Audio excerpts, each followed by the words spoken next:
Hi, today I'll be reviewing the brand new game by Cynaide Studios, Werewolf the Apocalypse, Earthblood.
For those of you already familiar with Vampire the Masquerade, you'll know that Werewolf the Apocalypse is also set in White Wolf's World of Darkness setting, with other games such as Changeling, Wraith, Mage, etc. And yes, me and my friends played Vampire the Masquerade when it first came out, and then when Werewolf the Apocalypse came out in 1992, we played that as well. And we liked that one much better, in fact. And then in 1994, we graduated to the second edition. And look, I still have my rulebook for it. Hardcover, complete with the claw marks. I love this book. Werewolf the Apocalypse Earthblood is very true to the pen and paper RPG. The basic storyline is simple. Gaia, Mother Earth, is constantly under attack by the Worm, which is an evil entity which is intent on destroying the world. The Worm uses a high-tech company named Endron to bring about the end of days, hence the apocalypse in the title. You play the role of Kahal, a werewolf who has left his pack out of guilt, sort of like a Ronin, if you will. And Kahal can take the three different forms under your control in the game. One is a human. As a human, he can manipulate items, shoot a crossbow, use technology. The second is wolf form, Lupus. In that form, he can move faster, sneak around better. And the third form is my favorite. It is called Krynos form, in which you become a werewolf hybrid, kind of like in the movie Dog Soldiers or The Howling, and you just run around tearing into everything and anyone in your way.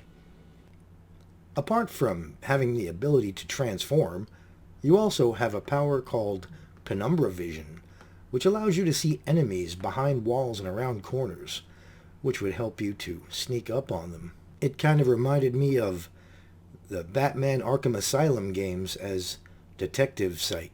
While Werewolf the Apocalypse Earthblood is very true to the pen and paper RPG, it is not an exact replica of the system.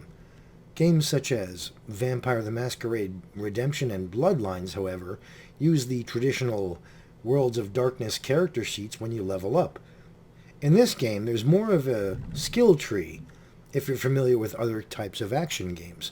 And that's how this game plays out, more like an action-adventure game than a traditional RPG. You have many ways to increase Kahal's abilities and the way you want to play. For instance, if you like playing as the Krynos form who is agile, you can up those skills. Or if you want to play as the Krynos version who uses the strong stance, then you can definitely upgrade those skills as well. Another thing I really liked about this game is the fact that you can play this how you like. First of all, as a human, you can walk around and be stealthy and use computers to shut off video cameras that are searching for you. and take down enemies with a crossbow, or you can be another stealthy character as the wolf and creep around and get behind them and then do a nice little execution attack from behind, kind of like the Metal Gear Solid games. Or you can go into your Krynos form and just attack everything. And when you kill enemies, it builds up your rage meter. Once you get to the rage, you can use that rage to just attack and kill everything in sight. Another thing, as the Krynos form, you can also heal yourself, as well as using enemies' bodies as weapons against each other. You can pick up somebody and throw them into a exploding barrel, which kills about 3 other people. I love this way to play. I feel, however, that when you're in the Krynos form, that it seems to only be available once you're at the end of a level and you have to defeat a boss. I would love the idea of being able to turn into my Krynos form whenever I wanted to. Another thing to take note of is that when you're in your Krynos form, you can tell who has silver weapons, which are the only things in the game that can hurt you. So you want to attack them first, and they are the ones who will give you the most trouble. I played this game on PC, and my video card is an NVIDIA 2080 Ti with 16 gigs of RAM, and I have found no glitches or any type of graphical errors whatsoever. The graphics are excellent and utilize NVIDIA physics. Now I, having a GeForce video card, went and used the GeForce experience to optimize my performance with the game, and everything got turned on to max. And it looks brilliant. The sound is really well done as well, and I love sneaking up on people as they're having conversations and talking about things like quitting their job and going to Endron. That does it. This month's orders are packed in the delivery bay and ready to go. Let's do our inventory checks for next month's.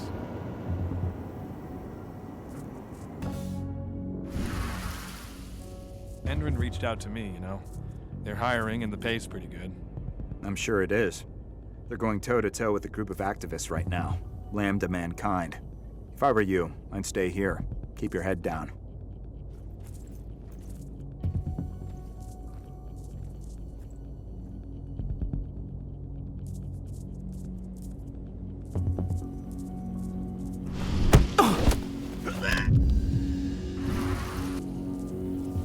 But my favorite has to be the music. The music in this game is phenomenal, especially at the main menu when there's some kind of thrash metal song playing in the background.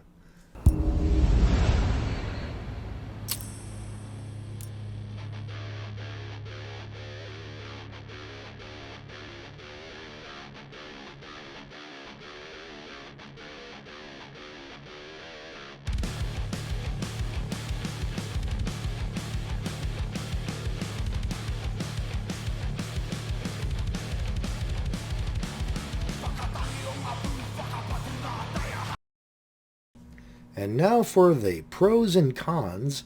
I'm going to start with the cons. My first con is the fact that you don't get to level up like you do in Werewolf the Apocalypse pen and paper RPG. You don't get to see the little dots and fill them in like the World of Darkness games usually are, such as the Vampire the Masquerade Bloodlines and Redemption. However, I can see why, because this game really doesn't seem like the same kind of game. My second con is the fact that it's not an open world sandbox type of game, which it could have been. It's more like a straightforward railroaded, you're in this mission, then you're in this mission, then you're in this mission. Because it seemed like every mission was the same, where you'd start off as a wolf to go around and sneak up on people, then as a human and do some things that you need to do as a human, and then finally get to the boss and turn into Krynos form. If you could just go around and choose when you want to be a Krynos or a wolf or a human at your leisure and just walk around town, do what you want to do in the whole city, that would be great.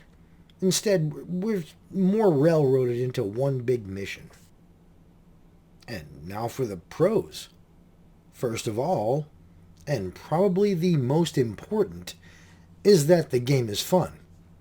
It's a hoot to play. It's amazingly enjoyable to walk around as a human, go into wolf mode whenever you want, and then when you are tearing into people as the Krynos form, my goodness, that's when the game really makes your heart pound. I especially like the part where you can use the execute command and take enemies and throw them around. That is such a fun feeling. Also, the graphics and music, as I mentioned, as well as the sound effects. They are great. The big question, should you buy this? Well, the answer is yes. If you're like me, and you like games that are a cross between RPG, stealth, and action, let's say something like along the lines of Thief the Dark Project, Tomb Raider, and Hitman, then yes. If you're looking for a direct adaptation of the World of Darkness pen and paper game of Werewolf the Apocalypse, then no, this game is not for you. If you're looking for a sandbox game where you can turn into whatever form of werewolf you want, then no, this game is not for you. But if you're looking for a good time with some great missions and the ability to turn into 3 different forms, yes, this game is for you. It's got all the bloody violence you want, some great music, and wow, what a mind-blowing experience.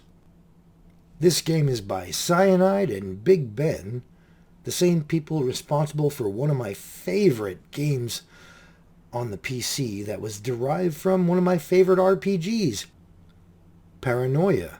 Happiness is mandatory. There is a lot to love in Werewolf the Apocalypse Earthblood.